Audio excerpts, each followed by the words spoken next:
Selamat datang di channel Dengarkan Buku. Ini adalah audiobook The Count of Monte Cristo karya Alexandre Dumas. Bab 110. Dakwaan.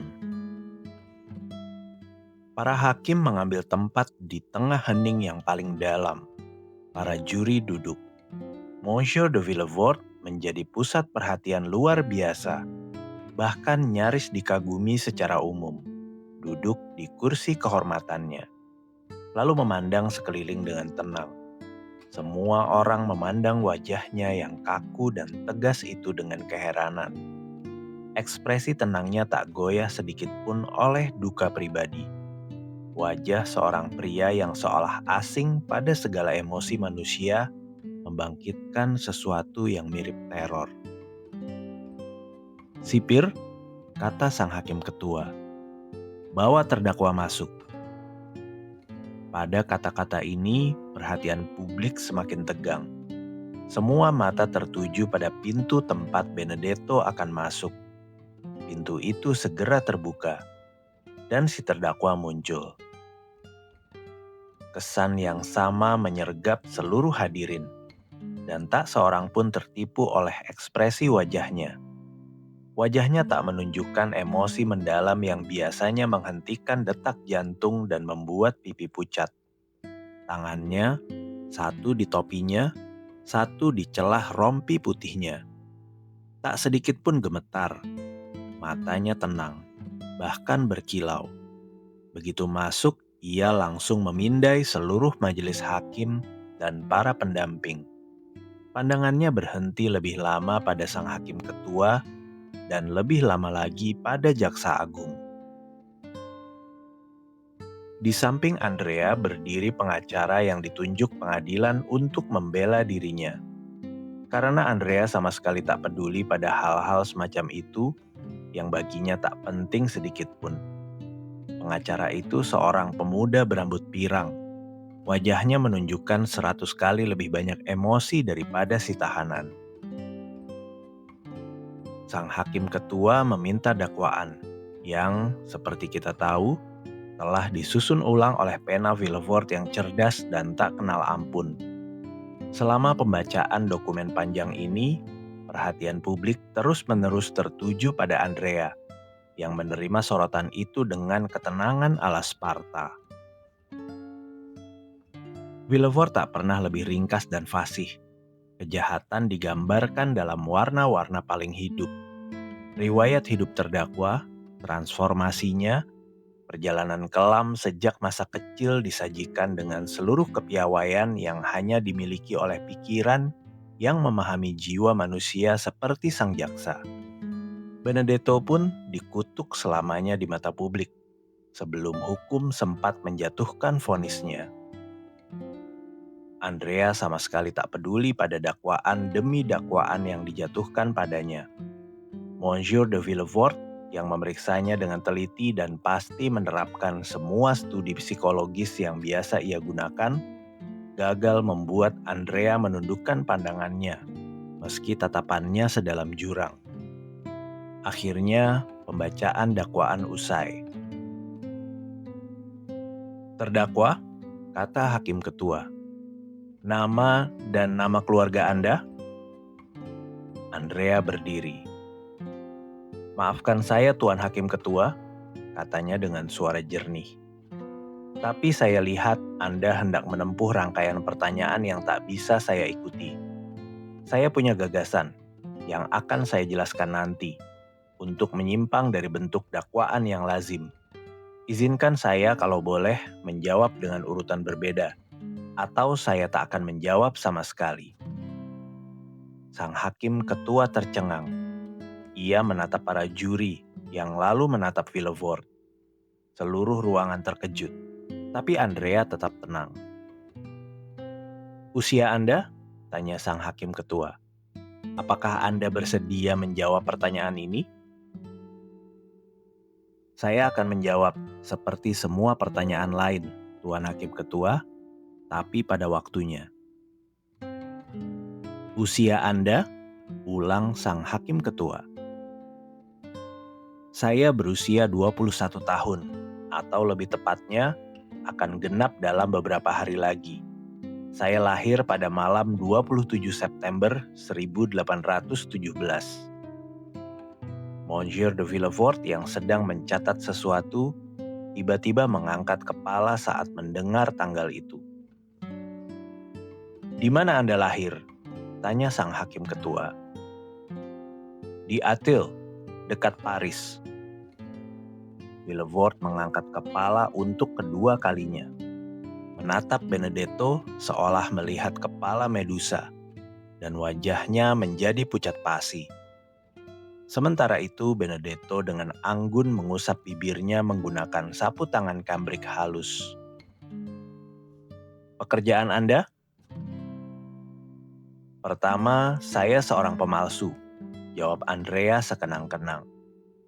"Lalu saya menjadi pencuri, dan belakangan ini pembunuh." Gemuruh atau lebih tepatnya badai kemarahan meledak dari segala penjuru ruangan. Bahkan para hakim tercengang. Para juri menunjukkan rasa jijik terhadap sikap sinis yang tak terduga dari seorang pria berkelas. Monsieur de Villefort menekan dahinya, yang awalnya pucat, kini memerah dan terbakar. Lalu tiba-tiba berdiri, memandang sekeliling seolah kehilangan akal. Ia butuh udara. "Apakah Anda mencari sesuatu, Tuan Jaksa?" tanya Benedetto dengan senyum paling memikat. Monsieur de Villefort tak menjawab. Ia duduk, atau lebih tepatnya menjatuhkan diri kembali ke kursinya. "Nah, terdakwa," kata sang hakim ketua. "Maukah Anda sekarang memberitahu nama Anda? Sikap kasar dan pura-pura Anda dalam menghitung dan mengklasifikasikan kejahatan Anda layak mendapat teguran keras dari pengadilan, baik demi moral maupun demi rasa hormat pada kemanusiaan. Tampaknya Anda menganggap ini suatu kehormatan, dan mungkin karena itulah Anda menunda mengakui nama Anda. Anda ingin nama itu didahului oleh gelar-gelar ini." "Sungguh luar biasa, Tuan Hakim Ketua," kata Benedetto dengan suara paling lembut dan sikap paling sopan. "Betapa hebatnya Anda membaca pikiran saya. Inilah alasan saya meminta Anda mengubah urutan pertanyaan." Keheranan publik mencapai puncaknya. Tak ada lagi kepura-puraan atau sikap sombong pada si terdakwa. Para hadirin merasakan bahwa pengungkapan mengejutkan akan segera mengikuti pendahuluan mengerikan ini. "Baiklah," kata sang hakim ketua. "Nama Anda?" "Saya tak bisa memberitahu nama saya, karena saya sendiri tak tahu. Tapi saya tahu nama ayah saya dan saya bisa memberitahukannya." Pusing hebat menyerang Villefort. Keringat menetes dari wajahnya ke atas kertas yang digenggamnya dengan tangan gemetar. "Ulangi nama ayahmu," kata sang hakim ketua. Tak ada bisikan, tak ada napas. Seluruh aula menahan napas. "Ayah saya adalah Jaksa Agung," jawab Andrea dengan tenang. "Jaksa Agung?" seru sang hakim ketua, tercengang tanpa menyadari kekacauan yang merebak di wajah Monsieur de Villefort. "Jaksa Agung?" "Ya, dan jika Anda ingin tahu namanya, saya akan beritahu. Namanya Villefort." Ledakan yang telah lama ditahan karena rasa hormat pada pengadilan kini meledak seperti guntur dari dada semua yang hadir. Bahkan majelis tak berusaha menahan emosi massa. Teriakan, hinaan pada Benedetto yang tetap tenang, gerakan marah, desakan sipir, ejekan dari para penonton rendahan yang selalu muncul di saat kerusuhan, semua ini berlangsung 5 menit. Sebelum penjaga dan hakim berusaha memulihkan ketertiban. Di tengah kekacauan terdengar suara sang hakim ketua. "Apakah Anda sedang bermain-main dengan keadilan, terdakwa? Beranikah Anda memberi contoh kerusuhan yang bahkan di masa kacau ini belum pernah terjadi? Beberapa orang bergegas ke arah Monsieur de Villefort yang duduk terbungkuk di kursinya, menawarkan penghiburan, dorongan, dan sumpah kesetiaan. Ketertiban kembali, meski beberapa orang masih berbisik-bisik. Konon, seorang wanita baru saja pingsan, namun siuman kembali setelah diberi botol aromatik. Selama kekacauan itu, Andrea memutar wajahnya yang tersenyum pada kerumunan.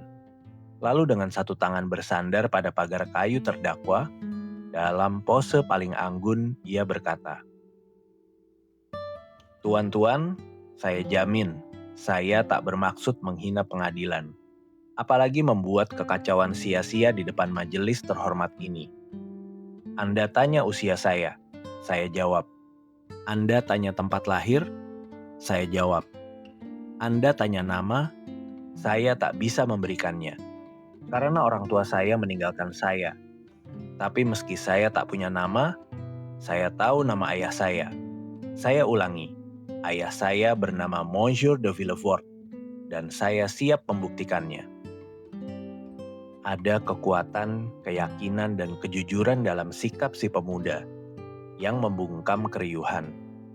Semua mata tertuju pada sang jaksa yang duduk kaku seperti mayat yang disambar petir. "Tuan-tuan," kata Andrea, suaranya memerintahkan keheningan. "Saya berutang bukti dan penjelasan atas apa yang baru saja saya katakan." "Tapi," sanggah sang hakim ketua yang geram, "Anda menyebut diri Benedetto, mengaku yatim piatu, dan mengklaim Korsika sebagai tanah air Anda." "Saya mengatakan apa yang saya suka, agar pengakuan sakral yang baru saja saya sampaikan tak dicekal. Saya ulangi, saya lahir di Auteuil malam 27 September 1817, dan saya putra sang jaksa, Monsieur de Villefort. Apakah Anda ingin rincian lebih lanjut? Baik, saya lahir di nomor 28 Rue de la Fontaine, di kamar berdinding kain damask merah. Ayah saya menggendong saya, lalu berkata pada ibu saya bahwa saya telah mati. Ia membungkus saya dengan kain berinisial H dan N, lalu membawa saya ke taman dan mengubur saya hidup-hidup. Gemuruh ngeri mengalir di aula saat semua melihat kepercayaan diri si tahanan semakin membesar seiring teror yang menimpa Monsieur de Villefort. "Tapi bagaimana Anda tahu semua rincian ini?" tanya sang hakim ketua. "Akan saya ceritakan, Tuan Hakim Ketua." Seorang pria yang bersumpah membalas dendam pada ayah saya dan lama mengintai kesempatan membunuhnya, masuk ke taman itu malam itu. Ia bersembunyi di semak, melihat ayah saya mengubur sesuatu, lalu menikamnya. Mengira yang dikubur adalah harta, ia menggali tanah dan menemukan saya masih hidup. Ia membawa saya ke panti asuhan, tempat saya didaftarkan dengan nomor 37. 3 bulan kemudian, seorang wanita datang dari Rogliano ke Paris untuk menjemput saya, mengklaim saya sebagai putranya, lalu membawa saya pergi. Jadi meski lahir di Paris, saya dibesarkan di Korsika. Sejenak hening, seperti aula itu kosong, begitu dalamnya keheningan itu. "Lanjutkan," kata sang hakim ketua. "Saya mungkin bisa hidup bahagia di antara orang-orang baik yang memuja saya. Tapi watak buruk saya mengalahkan semua kebajikan yang coba ditanamkan ibu angkat saya. Saya semakin jahat, hingga berbuat kejahatan. Suatu hari, saat saya mengutuk takdir karena menjadikan saya begitu jahat, ayah angkat saya berkata, 'Jangan kufur, anak malang. Kejahatan ini bukan milikmu, tapi milik ayahmu. Ayahmu yang mengirimmu ke neraka jika kau mati, dan ke penderitaan jika keajaiban menyelamatkanmu.' Sejak itu saya berhenti mengutuk takdir, tapi saya mengutuk ayah saya. Itulah mengapa saya mengucapkan kata-kata yang Anda salahkan. Itulah mengapa saya membuat seluruh aula ini ngeri. Jika saya berbuat kejahatan tambahan, hukumlah saya. Tapi jika Anda mengakui bahwa sejak hari kelahiran saya, nasib saya memang sedih, pahit, dan menyedihkan, maka kasihanilah saya." "Tapi ibumu?" tanya sang hakim ketua. "Ibuku mengira saya mati. Ia tak bersalah. Saya bahkan tak ingin tahu namanya, dan saya memang tidak tahu." Tepat saat itu, teriakan menusuk berakhir dengan isak tangis meledak dari tengah kerumunan. Wanita yang sebelumnya pingsan kini jatuh dalam histeria hebat. Ia digotong keluar, kerudung tebalnya jatuh, dan Madame Danglars pun dikenali. Meski syarafnya hancur, telinganya berdenging dan otaknya hampir gila, Villefort berdiri saat melihatnya. "Bukti! Bukti!" seru sang hakim ketua. "Ingat, semua kisah mengerikan ini harus didukung bukti yang jelas." "Bukti?" kata Benedetto sambil tertawa. "Anda ingin bukti?" "Ya." "Kalau begitu, pandanglah Monsieur de Villefort, lalu mintalah bukti dariku." Semua menoleh pada sang jaksa, yang kini tak tahan menahan tatapan ribuan mata yang tertuju padanya. Ia maju, terhuyung-huyung, rambutnya acak-acakan, wajahnya berbekas kuku-kukunya sendiri. Seluruh aula mengeluarkan desah panjang keheranan. "Ayah," kata Benedetto, "saya dimintai bukti. Apakah Anda ingin saya memberikannya?" "Tidak, tidak, sia-sia," gagap Monsieur de Villefort dengan suara serak. "Sia-sia." "Sia-sia?" seru sang hakim ketua. "Apa maksud Anda?" "Maksud saya tak mampu melawan beban maut yang menghancurkan saya. Tuan-tuan, saya tahu saya berada di tangan Tuhan yang membalas. Tak perlu bukti. Semua yang dikatakan pemuda ini benar." Keheningan suram seperti badai dahsyat menyelimuti aula. Semua menggigil ngeri.